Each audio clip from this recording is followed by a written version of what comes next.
के रड़ियाती गांव के पास से मिले शव के मामले को सुलझाने में पुलिस को सफलता प्राप्त हुई है। दाहोद तालुका के रड़ियाती गांव के पास खान नदी के पुल के नीचे से एक 40 वर्षीय व्यक्ति की हत्या किया हुआ शव मिला था। इस मामले में मृतक व्यक्ति के संबंधी ने दाहोद पुलिस स्टेशन में शिकायत दर्ज की। इस घटना की गंभीरता को देखते हुए दाहोद एलसीबी पुलिस टीम ने जांच शुरू की और कुछ ही घंटों में आरोपी को गिरफ्तार किया। आरोपी ने पैसों के लालच में मृतक व्यक्ति के साथ झगड़ा किया और गुस्से में आकर उसके सर पर पत्थर से वार करके उसे मौत के घाट उतार दिया। फिर उसने मृतक व्यक्ति से 1200 रुपए नकद, एक अंगूठी, मोबाइल चार्जर आदि लूट लिए और उसके शव को नदी में फेंक दिया। 6 जून को दाहोद तालुका के आगावाड़ा गांव में रहने वाले 40 वर्षीय लाला भाई छगन भाई भाभोर की हत्या किया हुआ शव रड़ियाती गांव के पास खान नदी के पुल के नीचे से पानी में मिला था।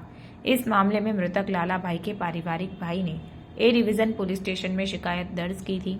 दाहोद जिला पुलिस प्रमुख के निर्देश और मार्गदर्शन के अनुसार दाहोद एलसीबी पुलिस ने अपराध का पर्दाफाश करने और आरोपी को गिरफ्तार करने के लिए जांच शुरू की।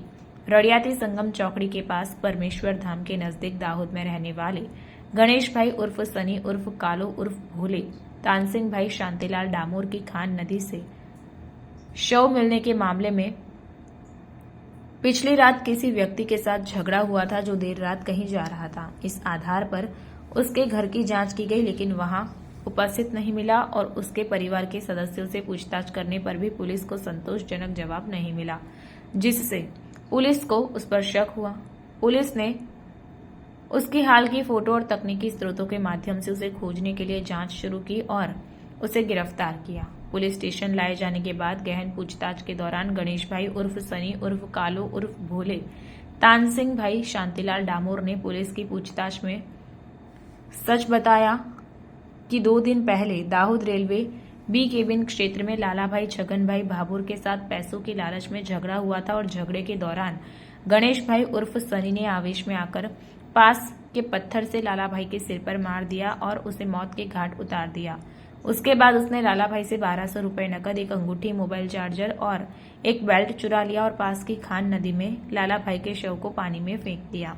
पुलिस के सामने उसके कबूलात के बाद पुलिस ने उससे लाला भाई से लूटे गए पैसों से 700 रुपए नकद, एक धातु की अंगूठी, एक मोबाइल फोन, दाहोद से उज्जैन की रेलवे टिकट, एक बेल्ट जब्त किया। इस संबंध में दाहोद एलसीबी पुलिस ने मामला दर्ज कर आगे की कानूनी कार्रवाई शुरू की है। એ પ્રકારની છે કે ગઈકાલે સવારના લગભગ 8 થી 9 ના ગાળામાં એવી માહિતી મળી હતી કે રળિયાતી રોડ પર આવેલી ખાન નદીમાં એક લાશ તરે છે। જે અન્વયે અમારા પોલીસ સ્ટાફના લોકો જઈ અને ચકાસણી કરી હતી, ઉપરી અધિકારીને જાણ કરી હતી। જે અન્વયે અમે તમામ અધિકારીઓ એલસીબી એસઓજી તમારી ટીમ પહોંચી ગઈ હતી।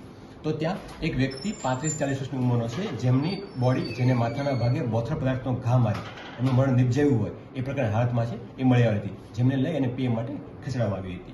એ દરમિયાન ઝડપીને સર્ચ કરતા એમની ઓળખ સાબિત કરતા પુરાવા મળી આવ્યા હતા, જે આધારે વ્યક્તિ લાલાભાઈ છગનભાઈ ભાભોર, જે આગાવાડા ગામના વતની છે એવું જણાવ્યું હતું અને એ દરમિયાન એમની ફરિયાદ લેવાની કાર્યવાહી અને અન્ય કાર્યવાહી શરૂ કરી હતી। એલસીબી, એસઓજી, લોકલ પોલીસ એ ડિવિઝનની ટીમો બનાવી આ આરોપી મળી આવે એ માટે સઘન પ્રયત્નો હાથ ધરવામાં આવ્યા હતા। આ દરમિયાન હ્યુમન સોર્સ તથા ટેકનિકલ સોર્સના આધારે માહિતી મળેલ કે ત્યાં બાજુમાં બનાવ સ્થળ નજીકમાં એક ઘર છે, ત્યાં રહેતો ગણેશ ઉર્ફે શનિ ઉર્ફે કાળો ઉર્ફે ભોલો, તાનસિંહ ડામોર નામના વ્યક્તિ છે, એ બનાવની આગલી રાતે સાંજના સમયે કોઈ એક વ્યક્તિ જોડે ઝઘડો કરતો હોય અને એને સાથે ઝપાઝપી કરતો હોય એ પ્રકારની માહિતી મળી હતી। આ બાબતે એમના ઘરે જે તપાસ કરતા કોઈ સંતોષકારક જવાબ મને મળી આવેલો ન હતો અને ઘરના લોકોની પૂછતાછમાં પણ કોઈ ખાસ એવું જણાવેલું ન હતું। એ દરમિયાન એક મને એક હિન્ટ મળી, બાતમી મળી કે વ્યક્તિ છે ઉજ્જૈન તરફ જવા રવાના થયેલો છે, જેનો એમનો ફોટો મેળવી અને અલગ અલગ દિશામાં અમારી ટીમો કાર્યરત હતી। એ દરમિયાન આજ રોજ રેલવે સ્ટેશન છે ત્યાં બી બ્લોક છે એ વિસ્તારની આસપાસના ભાગમાં એ માણસ અમને મળી આવ્યો હતો અને એમની સઘન પૂછતાછ કરતા એમણે આ ગુનાની કર્યાની હકીકત આપી હતી। આ માણસની ઝડપી કરતા તેમની પાસેથી 1200 રૂપિયા રોકડા, અલગ અલગ ચણી દરની નોટો મળી આવી છે, જેના ઉપર બ્લડના સ્પોટ મળી આવેલા છે તથા ચાર્જર પણ મળી આવેલ છે કે જે મનોરંજન વ્યક્તિ હતા એની પાસેથી એમણે લૂંટના ઇરાદે કબજે કર્યા હોવાનું કબૂલાત આપી છે।